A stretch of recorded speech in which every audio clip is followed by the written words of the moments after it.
Will the Thunder regret this trade? Skip, you go first.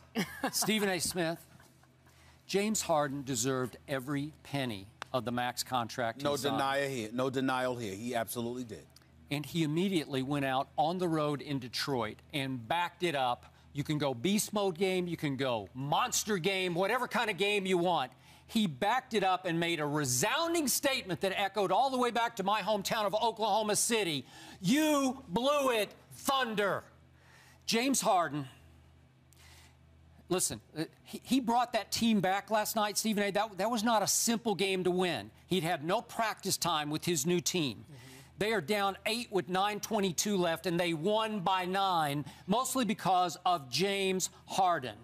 And I'm going to take one more step back from this. And the more I look at it, the more shocked I am that the Oklahoma City Thunder didn't at least play this out for the year, because clearly they took, you disagree with this, they took a big step back with an eye on the future at the expense of this year.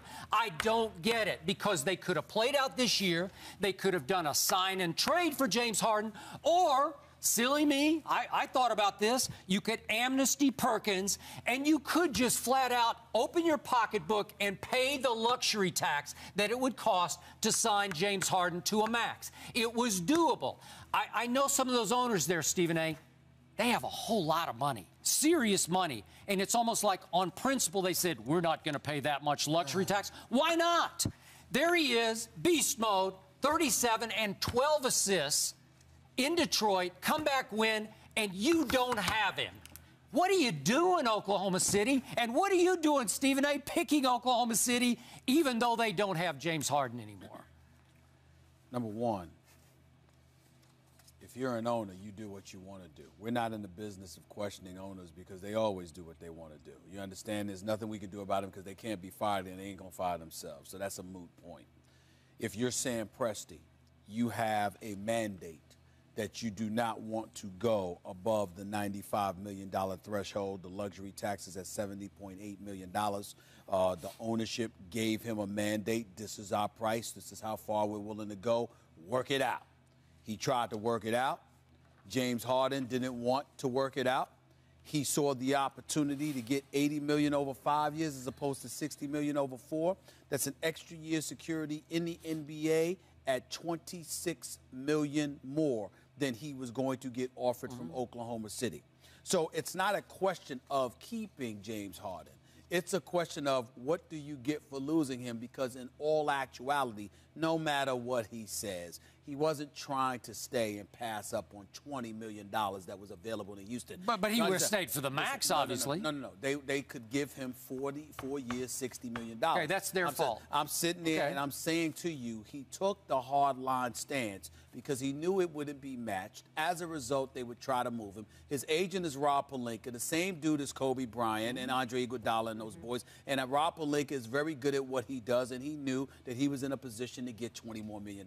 It's posturing. Now let's get down to posturing. Wait, are you suggesting that James wouldn't have stayed in Oklahoma City for the max? No. I am suggesting to you that because Oklahoma's number was at $60 million and the potential for $80 million was out there somewhere absolutely. else, he was definitely trying to go. So don't listen. My issue is, why is their number stuck at? Well, again, that's something complicated with the CBA in terms of who drafted him and all of that stuff. It's not complicated to me. It is. The point that I'm trying to make to you is the $80 million that he could get from Houston couldn't get from Oklahoma City. Now let's move on to the basketball part. If you're going to lose James Harden, who we all know is a stud and can play the game, the only problem I've ever had with him, is he disappeared other than Game 2 of other than the first half of Game 2 of the NBA Finals. He was completely MIA. Outside of that, I have no issues with James Harden, the person or the player.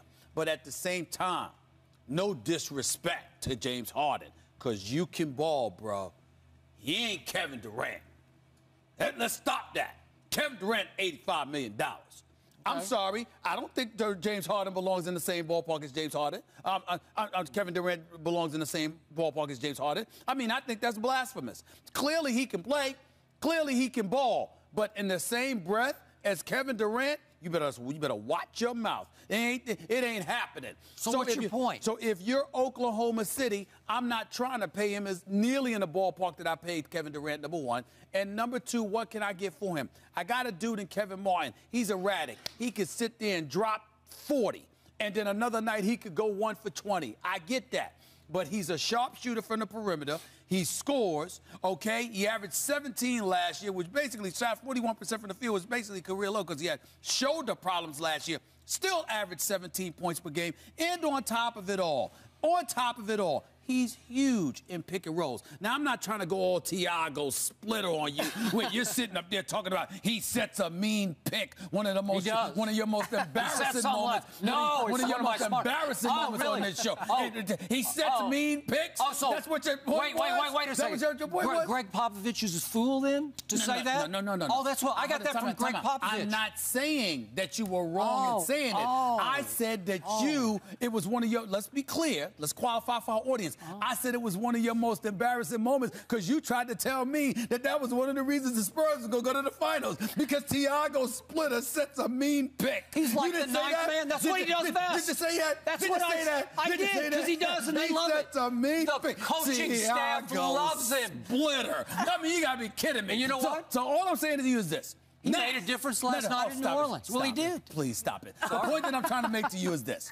In the end, Skip, what it comes down to is whether it's Kevin Martin, whether it's Jeremy Lamb who delivered the national title to UConn, the boy can play. You've got an upside with these two dudes, which offsets the loss of Harden to some degree. Not completely, no doubt, but offsets it enough where Oklahoma City, because they are big time offensively, will be just fine. Is Oklahoma City better or worse right now than they were with or without James Harden? You know what? Did they take a step back? No, Skip. They're worse now. That doesn't mean that will be the case come playoff time.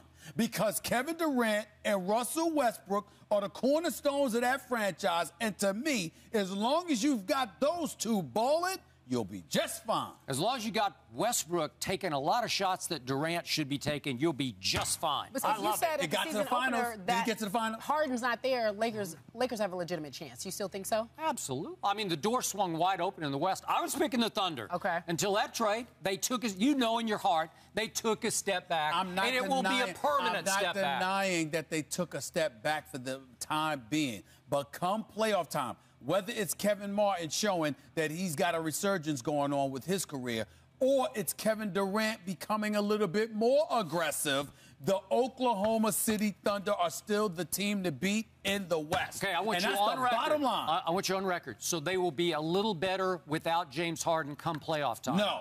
They will. The results will be the same in spite of Harden being gone. They will go back to the finals. Okay. I'm sticking with Lakers or Spurs, whoever's healthiest. Wow. Yeah. Whoever's healthy.